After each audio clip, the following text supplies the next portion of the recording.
If you go and ask every single dental office, what's the number one thing that you're facing that's stopping you from being successful? Everybody's going to give you the same answer. We want them to think like an owner, right? I want them to own the hygiene portion of their business. I love that you guys are carving out a niche for yourself in the schools, because right now, one of the biggest hangups in dental school is you got students who are graduating. Not only do they have $500,000 in debt from school because the cost of school has gone through the roof, but they also don't have really any clinical experience, which is a problem because when you come into practice, it's like, where do you even start? All right, so I'm really excited to have this conversation because one of the biggest areas right now in the dental industry that people are struggling with the most. If you go and ask every single dental office, what's the number one thing that you're facing that's stopping you from being successful? Everybody's going to give you the same answer. Almost everybody's going to give you the same answer. It's recruiting.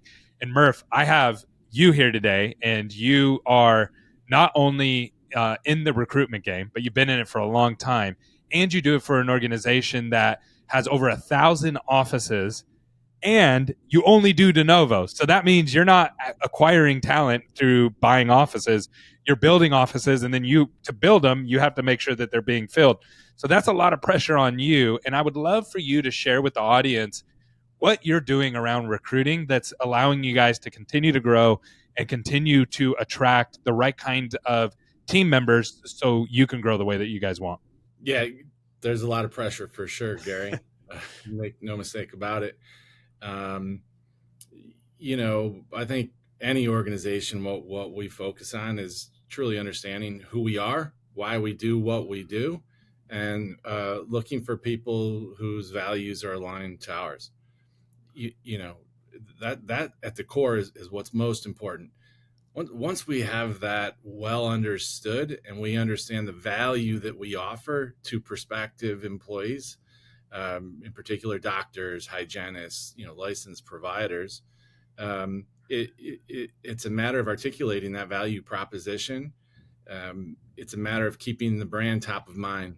So we have sophisticated marketing program that helps us do that, right? We leverage different technologies, we leverage different tools, but we make investments so that the brand is top of mind, that people sort of have an awareness of the brand and the opportunities that exist. And then as they start to explore, they come to understand what that means for them, most importantly.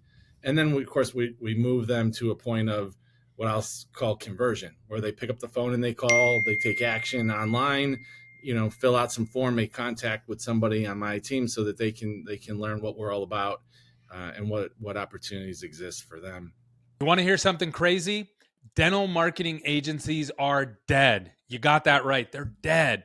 Why do I say that? Well, we don't consider ourselves a dental marketing agency. We are a growth partner. What that means is we help our clients not only create opportunities, but we help them convert them and close them as well. And that is what's needed in the day and age that we live, because just getting new patient leads is not enough. You need somebody that's going to help you actually get these new patients into your chair and make sure that they're the right kind of patient for your office. Now, we put together a whole report that will tell you where dental marketing currently is, because there's a ton of changes, tons of things are going on with the market. And we broke down what you're going to need to do to stay ahead of the industry and grow the way that you want. The link is down below. Go check it out. Everything is free. I look forward to hearing from you. Yeah, that's huge. So I want to call something out because most people do not understand this in the dental industry. So when I say marketing, most people, 99% of people in the dental marketing are going to go, oh, getting new patients into your office? And it's like, okay, yeah, that's one kind of marketing. But recruiting is just marketing. That's exactly what it is. And so what happens if you don't have a funnel, you don't have a system, you don't have anywhere that you're storing the people's information that you're marketing to? It's not going to work. And so most people don't realize that they're competing against people like yourself that have a whole system around marketing for recruiting. So I would love for you to dive into that a little bit. Like what does your marketing system, and I don't need you to give away the secret sauce, but like what does a marketing system actually look like? Do you have a CRM around it? Is there drip emails, drip text messages? Like just kind of walk us through that just so people can kind of understand that. It's all of the above. We've built a rather sophisticated ecosystem here where all of our marketing, whether that's on social, whether that's display, whether that's, search or, organic or paid, all of the actions we're taking to create awareness around the brand and the opportunities ultimately drive people back, to a central location, to our website, where they can learn, they can find more, they can take the action that they want to take. If they want to apply to a job, great. In dentistry, you find that dentists and hygienists, they're not ready to do that. They just want to learn more. So they can call and have a confidential conversation with somebody on the team.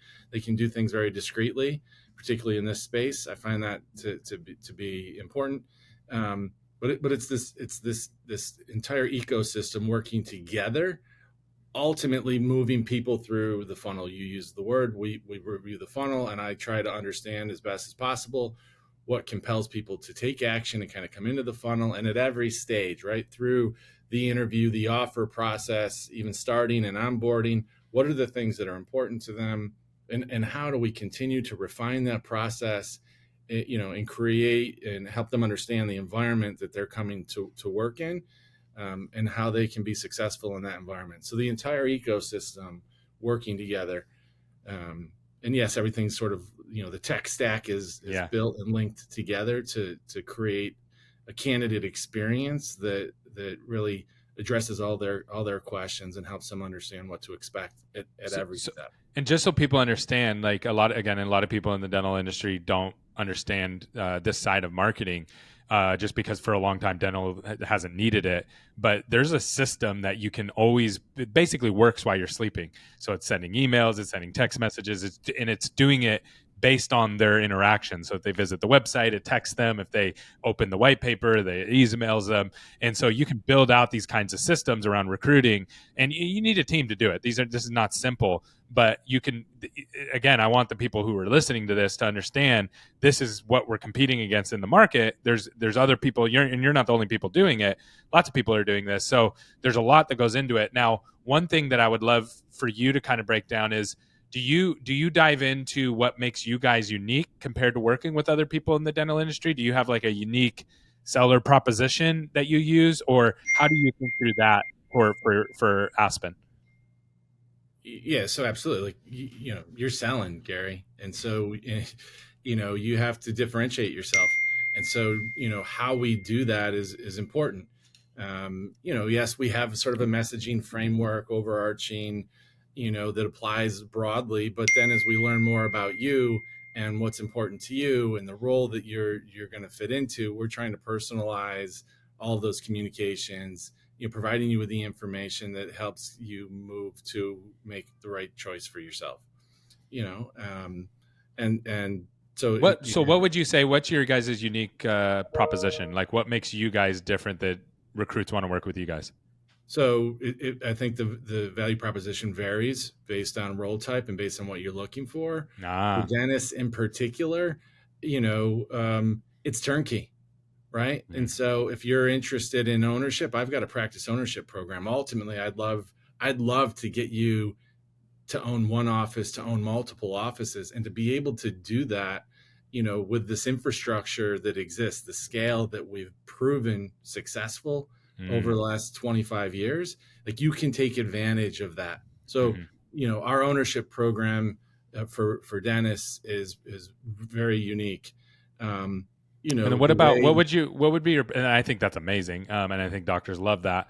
Then what would be your unique proposition for, say, like a hygienist? Like, why would a hygienist, like, how would you position that? Is that a different mindset? uh, same different mindsets. Of course, the hygienists in this country in most states don't or can't own their own practice, but we want them to think like an owner, right? I want them to own the hygiene portion of their business. Matter of fact, the compensation programs that we have for hygienists are based on profits of the hygiene practice Mm, within the practice. So the opportunity financially is theoretically unlimited, yeah. right? It's not just about an hourly rate. This is about, how do you think about the entire business, from the patients that you see, the type of work that you do, how well you work and coordinate that treatment with the doctor. How do you control supply costs? How do you take ownership of the things that matter in the hygiene practice, so that you have this unlimited earnings opportunity, right? And That's and huge. at that, then listen, the Aspen Dental model itself is a little different. you're going to continue to do good, to help people in need.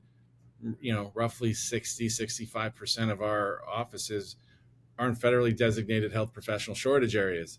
So Mhm. you're helping a community of people that have not necessarily had access to care historically, right? Yeah.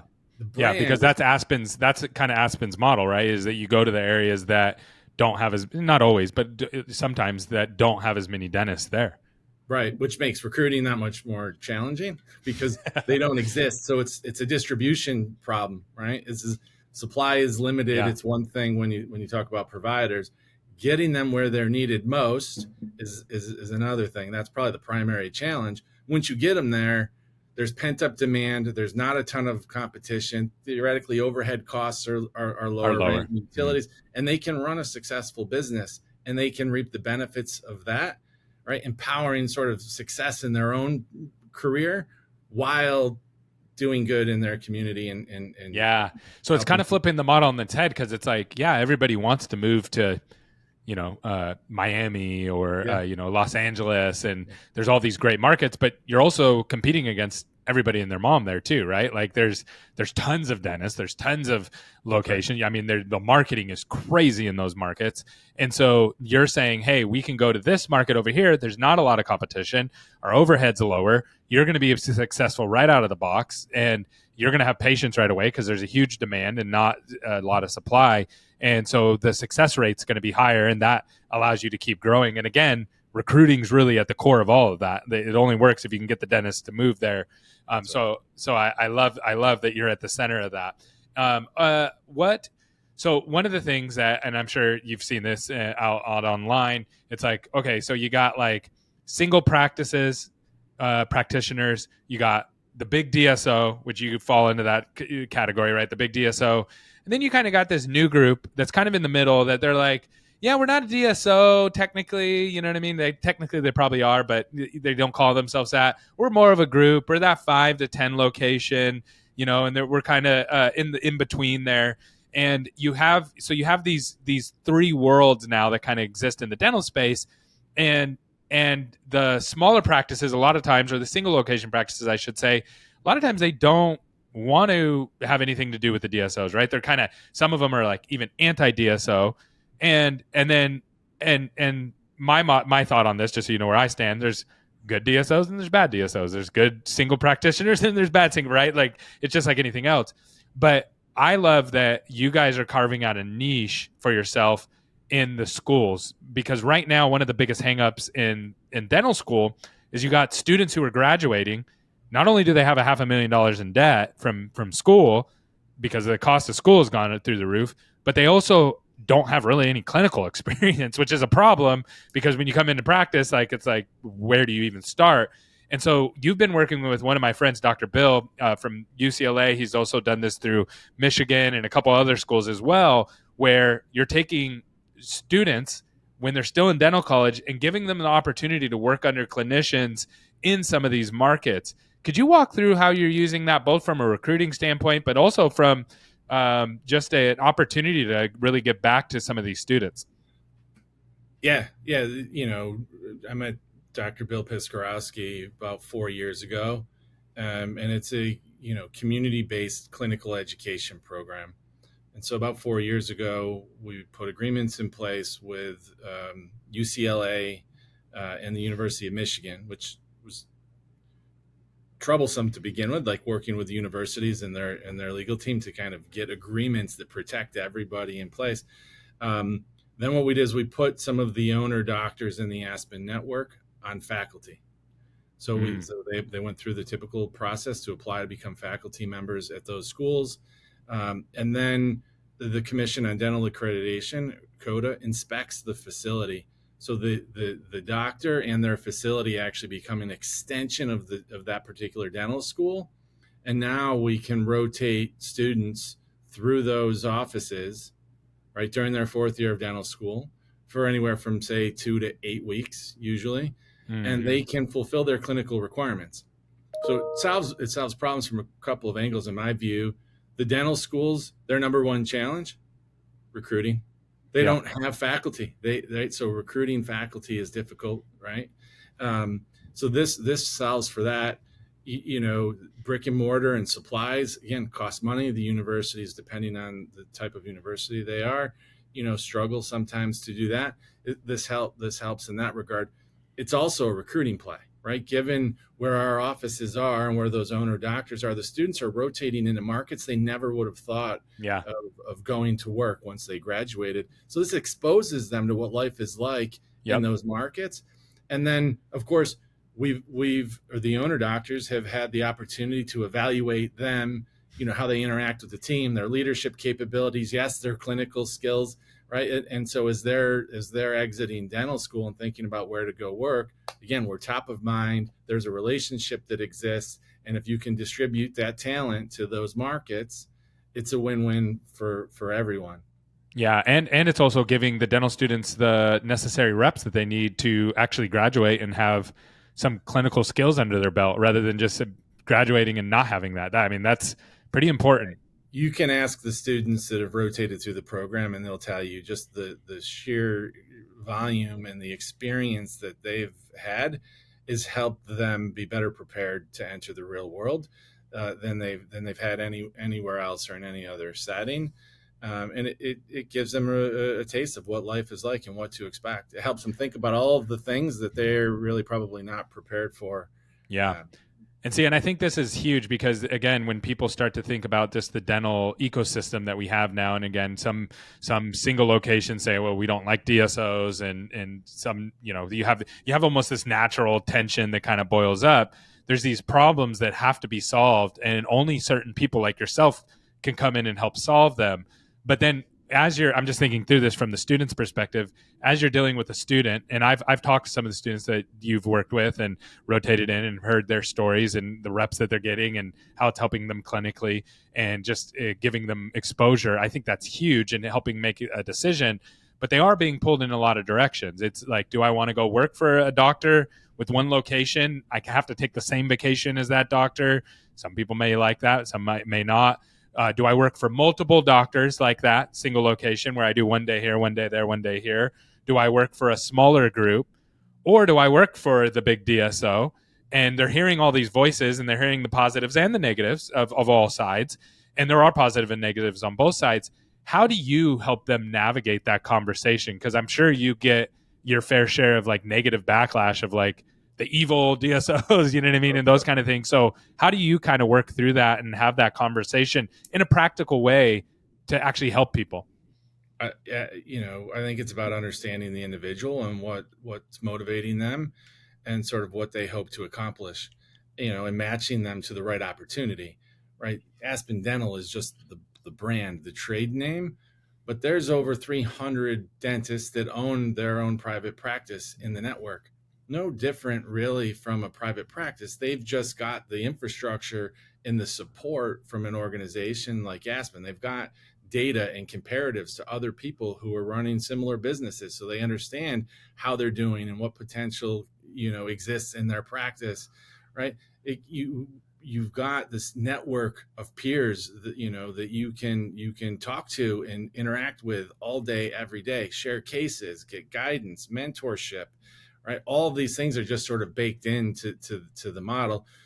But what's really most important is understanding the individual, what they want to accomplish, and helping them see the path. And sometimes, the recommendation might be actually that there's another environment or another opportunity that makes more sense for them.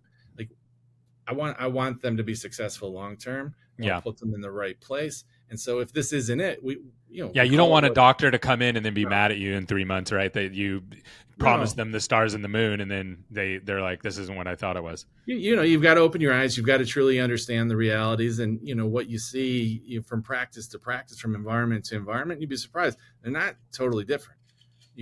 Like, yes, people will complain about Aspen Dental, the brand, and so that creates all this stigma because of the scale and the sheer size and the vast number of people that and patients that are And all seeing. de novos, like you've done it very Right. uniquely, right? Like you did it And then differently they'll than go everybody and else. they complain. They complain about Aspen Dental when really they should be saying, "Hey, Dr. Gary Bird was the challenge that I had. It was with this individual in this location in this office." Ah, And so you got to open your mind sometimes, be willing to try new things. Think outside the box, get creative. Um, you know, but so it's really, Gary, in my view, it's about understanding the individual and matching them to the right opportunity.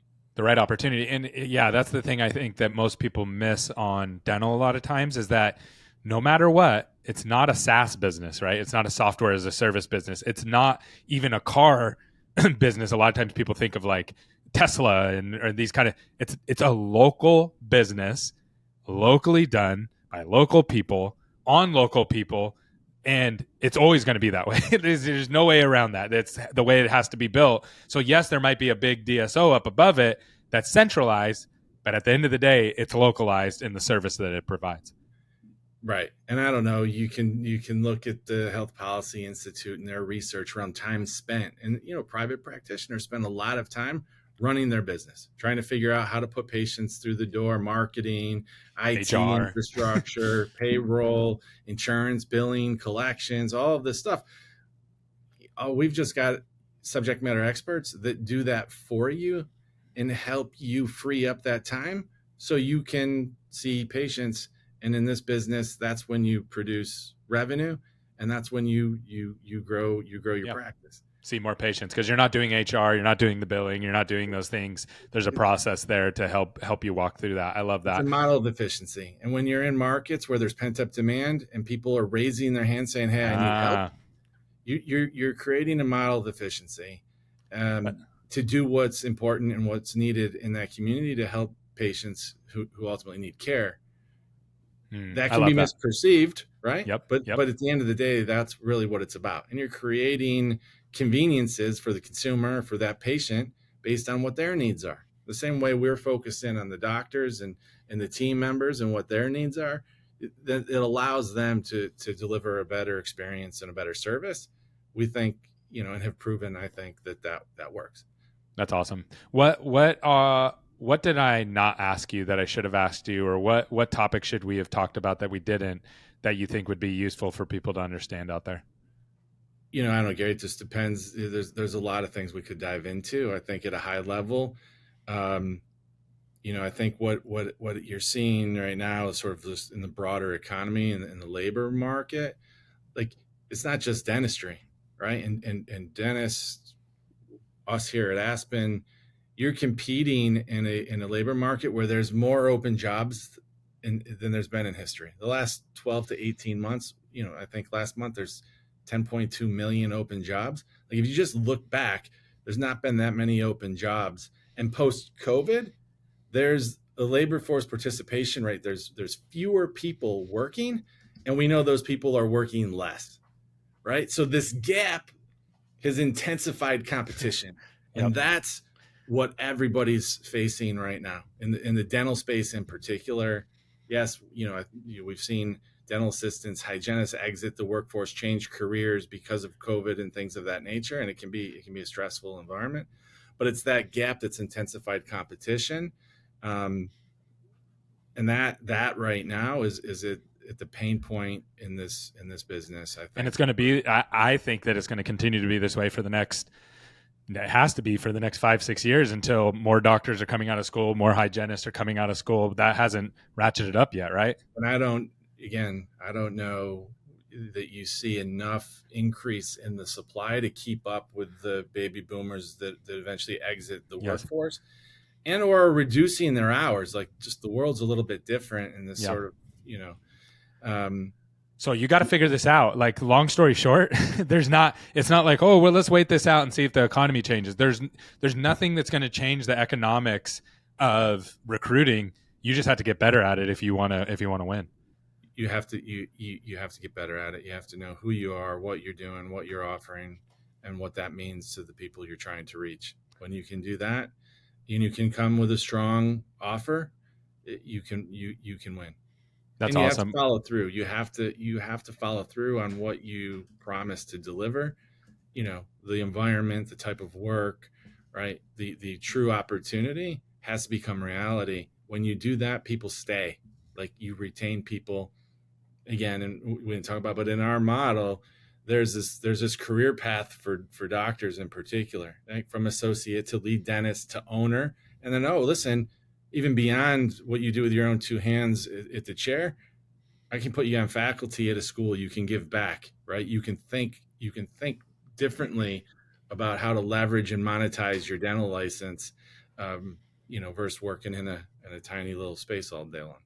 Well, Murph, I really appreciate you coming on, sharing this with us, breaking it down, because really there's not a ton of upside for you to have these conversations, but I think that these are the kind of conversations that need to happen so people understand what's going on in the market, understand it at a large scale, and then that helps people at a smaller scale, and it also humanizes some of this stuff, right? Like it's so easy to go online and just start trashing people. I've fallen in that before. I think everybody has, where it's just like we're negative against a brand or a logo or something like that. But then at the same time, there's a human at the center of it, and there's good things that they're doing. And I think that what your job is, you probably have one of the harder jobs in dental, the way your model's set up. So I appreciate you coming on and being willing to let me ask you these questions and sharing honestly and vulnerability, being vulnerable with the audience of, hey, it's hard, and here's how we think through it. So it means a lot, and I really, really appreciate it. It says a lot about you and your organization. Yeah, Gary, thanks for having me. Anytime, happy to dive deeper into any topic. Listen, it's an interesting world we live in right now, and I think people just they need to understand what they want, and they need to make their own decisions, their own choices, and not be influenced so much by what the noise around them is saying. Explore. Mm, If it's for yep, you, you can make it work. Then we can do that. that's awesome. And Thanks, Murph. Appreciate it, yeah, my friend. no problem.